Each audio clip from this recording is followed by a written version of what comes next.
It is my personal belief that there are residents, visitors, and strangers. Residents being, I believe, entities that have been here long before humanity appeared, and in fact, may have had some hand in making us who we are today. Otherwise, we'd still be primates with bonobos, chimpanzees, and gorillas. We're not. We've been elevated. And I believe it is the residents who did this. And I know that's very controversial, but it's a personal belief. That's how I sort it out for myself. And the visitors might actually be from other worlds.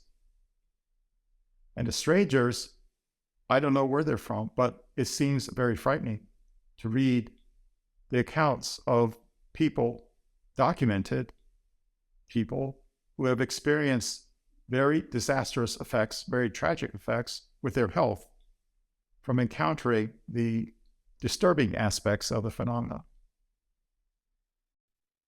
Now, this is known as the infamous slide 54, because it's the 54th one in the deck. And I promise you, I know we went long, but we're almost done. This is called informed speculation. I think it's hidden history, but let's call it informed speculation. And I'll clue you in on why it's informed.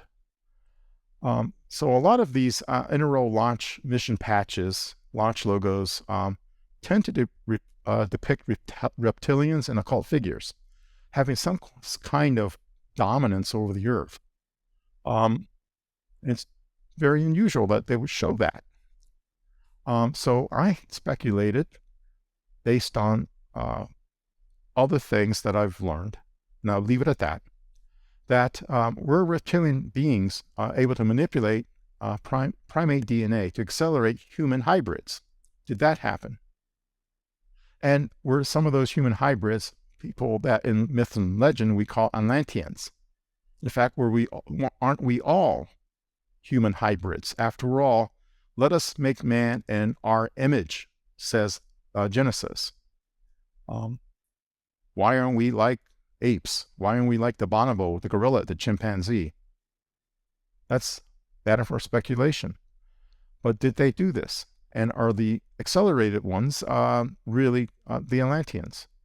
Did they ordain this idea of kingship and priesthood through selected hybrid families? And were they able to establish aristocratic bloodlines? Bloodlines and aristocracy are so important back in ancient times. And hybrid families, power and wealth. Did they establish that? And even today, are they exercising some kind of political power, economic control off the stage, or hidden social influence? And I'm just leaving that as it is. I'm just saying that it's informed because I wrote to CIA and said, here's why I know this. And CIA came back and said, well, we look forward to your presentation when you do this on these two slides. And I have a serial number for that particular submission, so I can refer to it when I do these two slides and expand it into a future presentation. Personally, I believe this is one of the core secrets. That's my personal opinion. Let's look at some of the logos, and I'll go through them real fast. NRL 4, Launch 4. Launches numerals are not necessary in the order the spacecraft was launched. So I'll just say that. But this is number 4. Number 6. Number 19. Number 32, the Eye of Horus. Number 35. And by the way, her name is Angelique. She was named by some folks in NRO. They said she's Angelique. I don't know where the Angelique name came from, but that's her name. And there's Angelique on an actual payload fairing for an NRO satellite. Anubis, god of the afterlife, Egyptian god of the afterlife on NRL 38. That A stands for Atlas. AV is Atlas 5, number 23 in the launch sequence. United Launch Alliance 45th Space Wing, and I don't remember what LR stood for. I'm sure there's people in the audience that would know that. There's Anubis, Egyptian god of the afterlife, on a NRO spacecraft that U.S. taxpayers paid for. And on the spacecraft itself, and I should say the previous one was a mission patch, as you can tell, something you would sew on a jacket.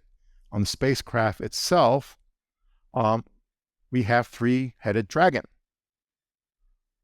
And if you notice that around this official little poster the NRO put out, you have reptilian skin surrounding all of this. Reptilian skin in a circle for the O. And there's our three dragons on the Atlas V, which, by the way, the RD-180 rocket engines is thanks to the Russians. We launch spy satellites against Russia using rocket engines supplied by the Russians. And there's a constellation. I don't know if this is Draco, but if there's any amateur astronomers out there, that might be a clue hidden in plain sight. I don't know what constellation that is at all. That's 38. 39 is the octopus. And there's our octopus on a Palopharin. 49, Latin translates to the most important fall. You heard of fallen angels, and that fallen angels might have been the Atlanteans that were separated from the other humans because they were too far advanced and their civilization was destroyed, therefore fallen. I found that to be very intriguing. And Betty here is probably Betty Sapp. When this mission went up, Betty Sapp was slated, S-A-P-P, Betty Sapp, was slated to be the first woman director of the NRO. Most important fall. And here's another patch for this, or another logo. The devil you know. Vandenberg Air Force Base, the first Delta IV Heavy launch, the rocket that actually launched it, from Space Launch Center number 6 at Vandenberg. Space Launch Control, maybe, number 6. The devil you know. Get your kicks on 66. And Green Door. Green Door assignments in the Air Force are black program assignments. And if you look at this patch, I don't know if it's a magician or an insect, but this patch is so intriguing because the more you look at it, you see more things into it. When I see two red eyes here, and I don't know, this looks like a Merlin, the magician hat. I don't know, but keep looking at it. And some people see insects. Some people see a magician with a Merlin the magician hat. This red spot here over the United States is the southwest of the United States. Okay, southwest United States. What black program would exist in a southwestern state, like in the desert? Leave it at that. But these black programs are called... It also, just real quick, it also looks like it's holding a dagger, the golden overlay with the... Ah, yes. Good, Jay. Dagger. I see that now. Thank you for that. No problem. And the U2 Dragon Lady. That's the nickname for the U2 that CIA gave her, the Dragon Lady. We had an informal UFO study group in the building. No one had a UFO account per se. No one said, okay, your job is to look at UFOs, but we just encountered like instances of, gee, that's unusual. I should look into that. There are many, many more. The other release anything, but the other book, the one that you were just holding up, yeah, the crypto conundrum. Yeah. Yeah. Is he still alive? Oh yes, he Okay. disappeared. He's off the. No one knows where he's at. No one knows where he's at. I don't know where to find him. Yeah, he's a major. He was a major figure. Everyone in the building knew who he is. Interesting. When the years he served, if you say his name, Chase Brannon, they know exactly who he is. Right. He was quite the notable figure in the building. But he wrote this novel, which I tell people, read it and read between the lines. You'll be surprised at what you read. Yeah.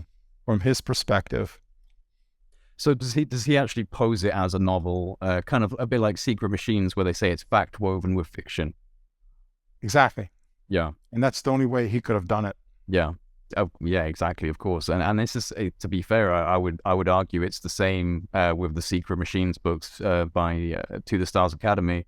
There's some interesting tidbits throughout those books, and they are supposed to be fact woven with fiction. And Tom DeLonge was in contact with people like General McCasland and some pretty major players. So I think that they're definitely worth keeping in mind as well. But I'm going to definitely have a look at that book if it's available to purchase online.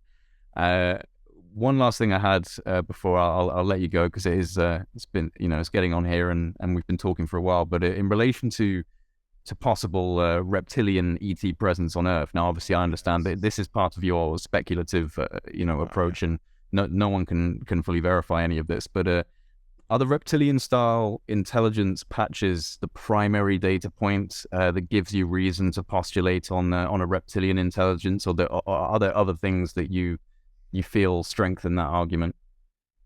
There are other things I feel strengthen that argument, but I don't have permission from those people to talk about that. It's not exactly a download. That's okay, but there are certainly other things that you feel have given you. Yeah. Okay. You see, that is interesting. I mean, it's no secret that this is something that's discussed within the UFO community, and in all honesty, it's usually treated with a lot of controversy, and people don't want to really go there. But this subject is absurd anyway, and I think that there's always the possibility for this type of thing to exist within that space. And you've had people like Lou Elizondo recently hinting quite heavily that an important potential signature of extraterrestrial intelligence is human DNA. And as you were saying, why are we not like bonobos or chimps or chimpanzees, or we're right. We're an order of magnitude above anything else on this planet. How did that happen? Yeah, that's in my letter to CIA, where I just stated that I know this, and here's where I heard it, and here's the circumstances I heard it, and I didn't put it in there. I made it speculative because I wanted the entire presentation to go through. Well, next time around, I can quote chapter and verse of why that might be true. Yeah, well, and unclassified, by the way, unclassified. Right. Well, speaking of chapter and verse, I mean, you look back on things like the Bible, and obviously the Garden of Eden, the reptilian, the fruits from the tree of knowledge, and I think in the original, it's Yahweh walking through the garden, saying if they eat of this fruit, they will become like we are, which is an interesting statement to make. Right. They will become like we are.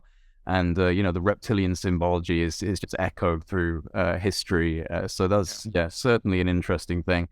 John, this has been absolutely brilliant. I think people are going to really find a lot of benefit from this presentation. I'm sure it's going to spark some curiosity for the people that love technical information as well. There's plenty of good technical tidbits alongside some interesting, albeit a little disturbing, speculations of the overarching issues of the phenomenon. Really looking forward to whatever your next presentation is going to be, and maybe you will succeed in your mission of eventually getting something redacted. I would think that the last topic we just talked about of reptilian seems to have a bad connotation here. People are afraid of reptiles. Let's just call them saurians. Let's just call them like dinosaurs from an Earth that did not get clobbered by an asteroid, and they were able to evolve and found a means of coming here from that other Earth. Let's just put it at that, and that they were the ones that saying, hey, look at these primates. We don't have primates in our place, and they never evolved. That goes down a wormhole, a rabbit hole that actually, let's see if I get that redacted.